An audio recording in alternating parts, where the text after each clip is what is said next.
Hi, this is Michael Bean, and this is your free myfreeactingclass.com lesson for Wednesday, October 14th, 2020. Today, I am going to be talking about branding. What is branding? In the largest sense of the word, branding is how you present yourself to the world. It is a way that you take yourself, your artist self, where 1,000 facets, and you say, here is the version of that I'm putting out as in my marketing to help people know how to cast me. And this is from the work of a American casting director turned author and coach. I think she might still do some casting, but I think mostly she's been supporting actors for the last few years. If you look in the chat window, I'll put in her name. Her name is Bonnie Gillespie. And so she has a bunch of great content online. She has a bunch of great content on her website. Highly recommend her stuff. She's writing specifically for the LA market, but she's the only person I know who made the transition from full-time casting to full-time supporting of actors. And so she's in a very unique position where she's thought a lot about this and she's been on the receiving end of it, and then has really deconstructed that for like, how do I help actors present to people like me? And she has an inside perspective on that, which most of the folks who are doing that work don't. Most of them are like, well, I know what casting directors want because I've talked to casting directors. But have they spent thousands of hours looking through tiny little headshots that are this size? Probably not. So Bonnie Gillespie's work, I think, is very clear, very useful. She also has an excellent book called Self-Management for Actors. I believe it's in its 4th edition. So Self-Management for Actors, that's worth looking at. And so that's where I'm taking this quote from, which is that she was speaking specifically about your demo material, and your headshot. But I think that it also applies more broadly, which is that these are marketing materials that show people how to cast you next. They're not a record of your work. It's not like a CV, which is, Caden, a CV is like, it's like a resume, but for, adults who want to get jobs. They go in there like, here's every job I've ever had. This is my whole history. Your marketing materials are something that says, here's how to cast me next. And so branding in Los Angeles, I've said this before, but I think it's useful to revisit, that LA has probably 100 times as many actors as the city of Vancouver does.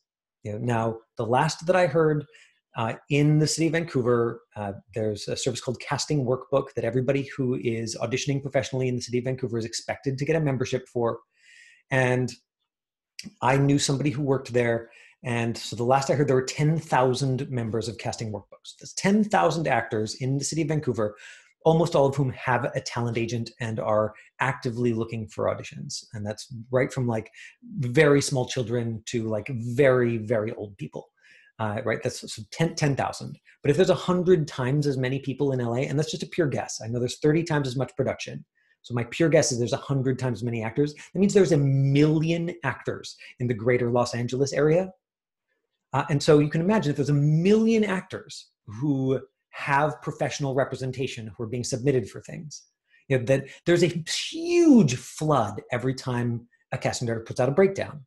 And so they're looking through thumbnails that are this size, and they're looking through hundreds of them, hundreds and hundreds and hundreds of them, or thousands of them if they're in Los Angeles. And so of course they're looking for something that's exactly what they're looking for. They're like, God, I know no matter how specific this is, I'm gonna get 3,000 submissions. So if I'm looking for foreign college student, I'm gonna be looking for somebody who looks like a college student, who looks foreign, and who looks like a foreign college student. Whatever my idea of that is, they look exactly like that. And those are the only people I'm gonna see tapes from. Those are the only people I'm gonna audition. Now, LA, has those 1 million actors. So there might be, I don't know, there might be 500 people, who look like a foreign college student, but if there's 100 times as many actors in LA, then that means that maybe there's like, 5 who look exactly like their idea of whatever idea of foreign college student they've got in their head.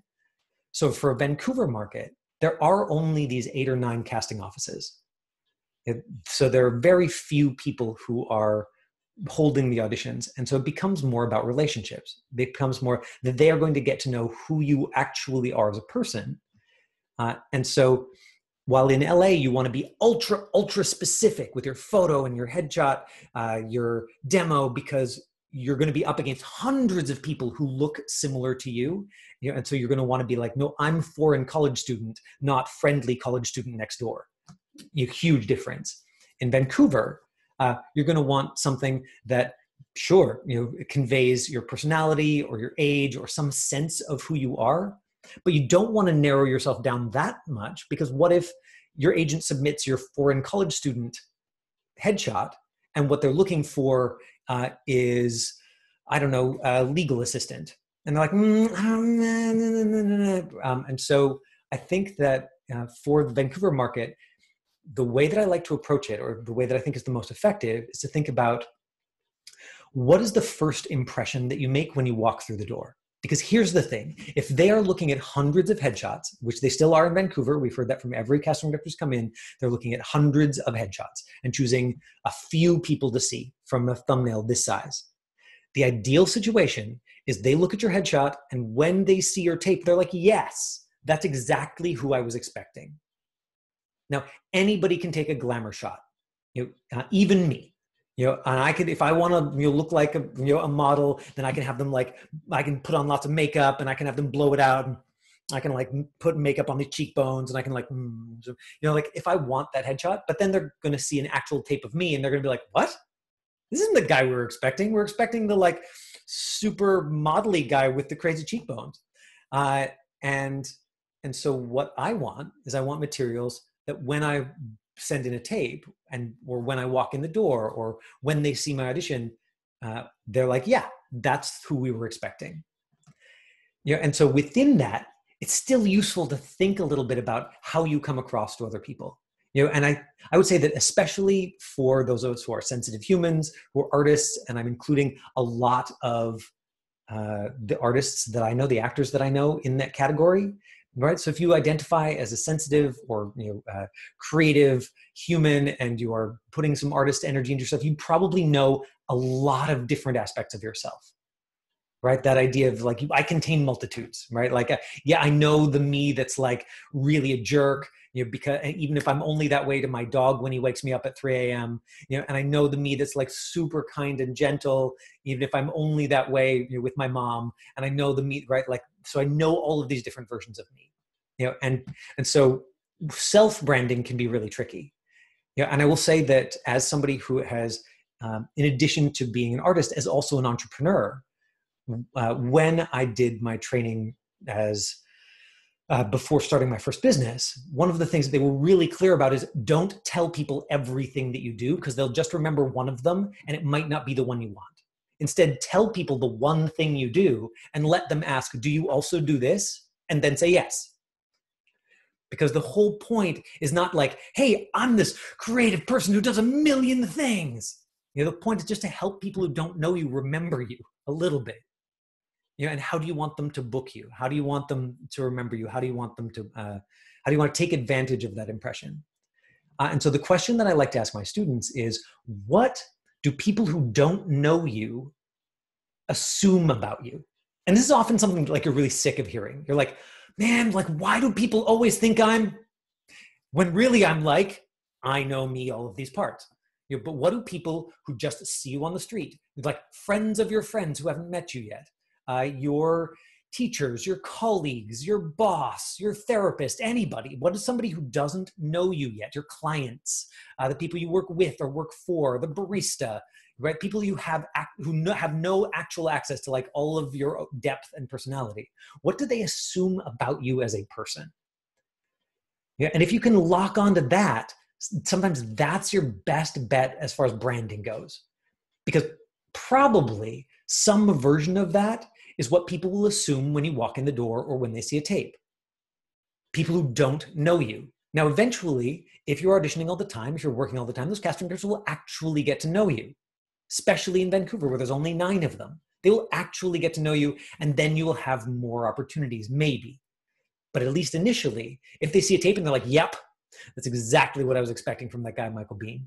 right? Like maybe the acting surprises me a little bit, but the sense of it, my general first impression is exactly what I was expecting from the headshot, and from his branding, from the way that he told me that I could market him and that I could put him, in movies and help him, help use him to solve my problems. Because that's what they're doing, right? They're using you to solve their problems. They're trying to tell a story. They're trying to fix a particular spot in the story. They're like, I need somebody who comes across like this. I just got to find somebody who can do that. And if I can find somebody who does it just with their face, then even if they suck as an actor, I still win. And that's kind of what they're doing in American film and TV, right? They're like, you go watch British television, the bad guy doesn't look like the bad guy. You watch American television, the bad guy really tends to look kind of evil. Right? They'll be European and have dark eyebrows, or they'll be like, have a rugged jawline and 3 days of stubble, and you'll see it in their eyes. And so that's just part of the world that we're playing in. So with that in mind, I want to ask some of you, the other place that you can go looking for this is the people who know and love you now. You often will have had these somewhat uncomfortable conversations where they're like, when I first met you, or when I was first introduced to you, I thought you were like this, but now I know you're not like that. Now I know you're actually like this. When I first met you, I thought, so one of the ones that I sometimes will get cold, dismissive, but I don't think of myself this way at all. I'm not that way when I teach, but if you catch me when I'm at work, especially if I'm work like at the studio that I own and run, and somebody knocks on the door in the middle of my class and I open it, what? Instead of like, they're lost, they don't know what studio to go into. They're like all of this new. And I have left a number of people out there in the world with this impression that like, I'm a real jerk. And that's potentially useful for me because, I want to be able to audition for those real jerk characters. And I want to have a headshot that's like, yeah, no, I can be a real jerk. I know where that lives in me. But for the moment, what do people assume about you? Does anybody feel brave and want to tell us? Yeah, Eve. What are some of those things? Okay, so I feel like when people first meet me, they think that I'm like really like shy and quiet. And then if they don't assume that, then they assume that I'm arrogant and stuff. Great. Okay. So if that is consistent and like you'd want to do a little more investigating, you'd want to do a little more thinking about it. But if that's consistent, then probably you'd want a headshot that's fancier, right? Like probably you'd want to do your hair. Like you'd want to wear a little bit of makeup. You'd want to make sure that you were very, like upright. Like you'd want something that was a little bit fancy. So especially if when you get nervous, because that's usually what it is, right? It's like when you're nervous or adrenalized, it's people making assumptions based on that. So if when you're nervous or adrenalized, you kind of do this like thing and people are like, oh, she's so full of herself. Okay, fine, take advantage of it. That's great because, that might come across, with some of your tapes. So having, and maybe you've already got one, but having at least one headshot, that is like a little fancier, that helps tell that story. Not like, pure mean girl, the way you might go in LA, but just something that's a little bit more like, yeah, I'm fancy and awesome, I know. Or if people, like the people who think I'm like really shy and quiet, they often think I'm sad, but I'm not. Ooh, right. Excellent. And so then you might want another headshot, with like an arm up in the shot, something like this, so it's still like, fairly neutral. You're not like, but you're giving them something that says like self-protective, dramatic, emotional, right? Like the girl whose parents are dead and she's really feeling it, which comes up in film and TV all the time. Michelle Krieber, who came in to teach voiceover lessons, I think she was like 11 or 12 when she was like, yeah, it's all dead parents. And she's so right. I'd never quite put it together before, but especially for young girls, it's like, it's half fun, silly, and half dead parents. Your mom's dead, your dad's dead, your parents are getting divorced. It's like a death. One of them's about to die. Like it's a very interesting world that you find yourself moving into. Okay, Caden, you wanted to jump in. What do people who don't know you assume about you as a person? Well, if someone doesn't know me, they might think I'm not fast and nice. That you're not fast and nice? Is that what you said? Yes. Okay, right. And so not fat. And so you might want to care, like you wouldn't want to go like fully dumb, with your headshot. Like you wouldn't want a headshot of like, you with a baseball cap backwards and like your mouth hanging open, like, that would be too far. But right, yeah, that would be too far. It's a good, excellent demonstration. But you might want like you in overalls, right? Like you in just like a plain T-shirt, or maybe you with a ball cap on backwards, but just like, so this kind of neutral shot that takes advantage of that, where it's like, I'm nice, and maybe not like the brightest tool, in the shed here, but friendly. And then like you can be smart all the rest of the time, but if that helps you get roles on TV, because they're like, great, yeah, we need that kid sometimes. We need the kid who's like, what do you mean? Where's everybody going? Okay. And comedy shows need that kid all the time. So maybe you take advantage of that. Anybody else want to chime in? Jaya or Gia? Mara? Dia? Yeah. What do people assume about you who don't know you? So, when people don't know me, they probably assume that I'm like shy or friendly. Okay, but you don't actually know. Like you don't remember anybody saying these things? Because that's what we really want. Is not your guesses. We want things people have actually said to you. Yeah, like, that's why I'm like, usually it's the thing that you're sick of people assuming, where you're like, why? Yeah, a girl told me that I look shy. Because I don't talk that much. Right. And like, you don't think of yourself as shy at all.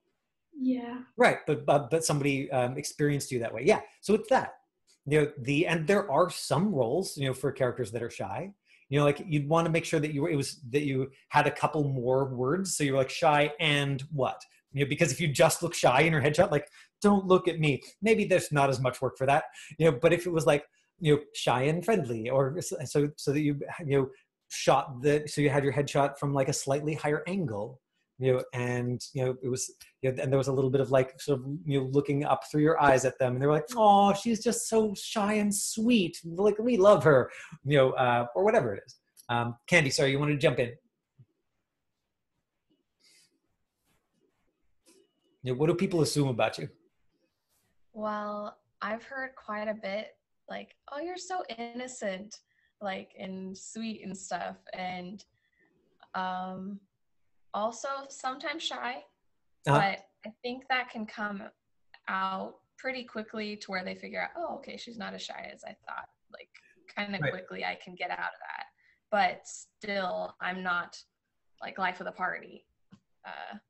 So sweet and innocent is great, like, so for something like that, I would latch onto, and so you'd want to do a headshot. Like I've seen your hair down, where it's all curly from the self-tape, like maybe you'd want to do that, like you probably wouldn't want to go all the way and, I don't know, do like pigtails, but like unless you wear your hair like that a lot, but like, hair down, like no makeup, something that looks like you would see that you wouldn't be out of place in the 1920s, like for a headshot, something that's just like, I'm, like,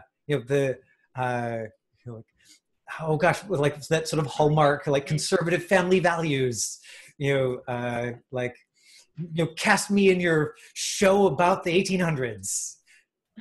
Maybe, like there's lots of ways that you could bring that sweet and innocent quality. And I think that if you went to a photographer and you're like, what, people always think that I'm sweet and innocent. And so like, I don't want to overdo it, but I want to make sure that that's the quality I've got.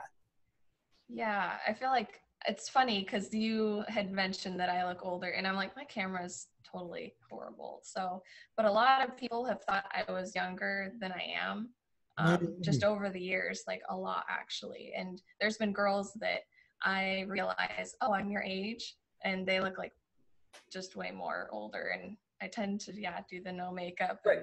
Totally. Yeah. No makeup, high collar lines, where like the more skin you show, the more you'll read as like somebody's trying to be, fancy or sexy or sophisticated. And so often that, even if that doesn't read as older, it reads as a character who wants to be older, one or the other. Right. Like a dress, like you would wear a dress, in your headshot, and get something that's like, maybe got like, that much, as opposed to like the full close up. one of the things that you, oh gosh, I can't resist like throwing in. What did you think? What did you think? Pardon me? What did you think when I first even participated, I guess? I think Sweet and Innocent, is Sweet and Innocent is great. Like I want to keep using your language for it. I'll agree with that. Okay. That Mara, you wanted to jump in there. What are you sick of adults assuming about you? They're like, why do they always think I'm bleh? They think I'm immature. Like, I just went to a new school, and, I say some things, and they think I'm dumb, or they say some things, they think I'm immature, or they think I'm overconfident. A lot of Right, yeah. So it's like super frustrating, but if it could help you get work, like that would be kind of awesome. It would be sort of like taking the thing that's annoying and like turning it into a superpower. So if you were thinking about branding, and like, I don't know, if you've already got headshots that work for you that you like, don't go out and retake them. But I mean, especially at your age, you're going to need to get them taken every couple of years anyway. And so you might want to get like a full tomboy picture, right? Like you might want to get like one of you in like a baseball jersey, right? Like just something that looks like you would go like climb a tree or like skin your knuckles or hit somebody.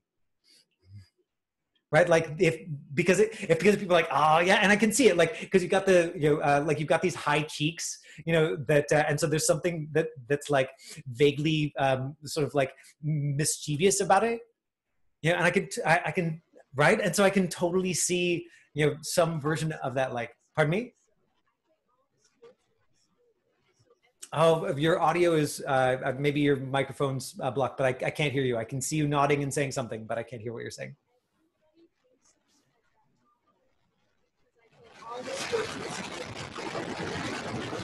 I'm sorry, you're having technical problems. I'm muting you.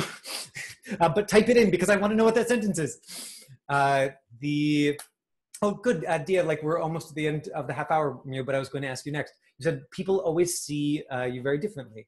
Well, I mean, that's the probably useful, as an actor long-term, and if you are, I'll bet that if you think about it like in a specific context, right? Like it might be that the reason it's so wildly different is because you have this really different aspect of your life where you like both dress and behave differently. So you might have to narrow it. Like, okay, people at work usually assume I'm like this, and when I'm out socially, people assume that I'm like that. And that might give you a sense of like, oh, maybe there's not like one specific brand, but you're like, okay, here's like 3 solid pockets, and those are the 3 different things that I'm going to cover when I go to headshots, right? Because you want more than one headshot. You don't want just one, right? Like right, Candy, if she was going for Sweet and Innocent, then she might do the like conservative church matron one, and the like kind of bubblegum like girl next door one, and then like something else that's more her. Right, it's like there's still room within that, but Dia, like based on the self-tape that we saw yesterday, like we know that you could do the like sort of like fancy or sexy or high society, right? So you could do that. You could do that. The only girl who plays every sport on see, so people do it. They're thinking of you as like like immature athletics. So having that tomboy thing, and I don't know if maybe you don't play any sports. But the beautiful thing is, like, if people assume that, they may also assume it when you step into an audition room. And I have friends who are actors who've gotten work. I think I've told this story before, but almost the ideal situation for producers, for decision makers, is you walk out of the room and they look at each other and like, well, we should just cast Candy because she just is sweet and innocent. Right? Everybody else was acting as sweet and innocent, but she just is, right? But that extends right down to like, I got a job once on a big feature film where I was auditioning as a priest, and when I got to set, they were like, "Yeah, just do one of your bits on forgiveness," because they actually thought I was a priest. I'm not a priest. Never been there. Don't know anything about it. But that's the ideal situation. Right, like my buddy Paul got cast as a barber, and like he has long gray hair. I have no idea. He must have done an amazing job in his audition because they got to set and they were like, here, just like give the guy a something cut. He was like, I'm an actor. I'm not a barber, and they had to like totally replan the whole shot on the fly. or because they thought that he was actually a barber and he could just actually give this person a haircut on camera. Right? That your job, so if we use Mara as that specific example, right? Everybody assumes she can play sports, or that she's the one who plays all the sports. If you went in for an audition, and they assumed that, your job would be to let them, so that they could hire you, and then just wait until you're in the elevator, and then and to your mom be like, "Oh my God, why does everybody always assume I can play sports? Isn't that weird?" Ha ha ha ha ha. But to walk out the room and let them think, "Man, that girl she must know everything about softball and volleyball, and soccer and everything." Right? So when we did this exercise in class a couple of, I don't know, a week or two ago, but that idea of if they ask you about something, lead with yes, and then be totally honest. So it's like, "Do you play soccer?" You'd want to say, yeah, I played a little bit. Because even if that was true, that you actually only ever played soccer 3 times, then you have just spoken an entirely honest thing, and you can walk out the door and they can assume that you're being humble and you play soccer 1,000 times. And you've been totally honest, and they can still be like, "Yeah, she's our girl, hey?" Because probably they need somebody who's an actor who can kick a ball, like realistically. And of course they want the like walking on water version where they're like, "We want somebody who's, a prima ballerina and an actor," but probably they just need somebody who can like put their arms like this, in a medium close up, and turn on the spot, probably. Caden's reminding me that we've run overtime because he likes looking at the clock.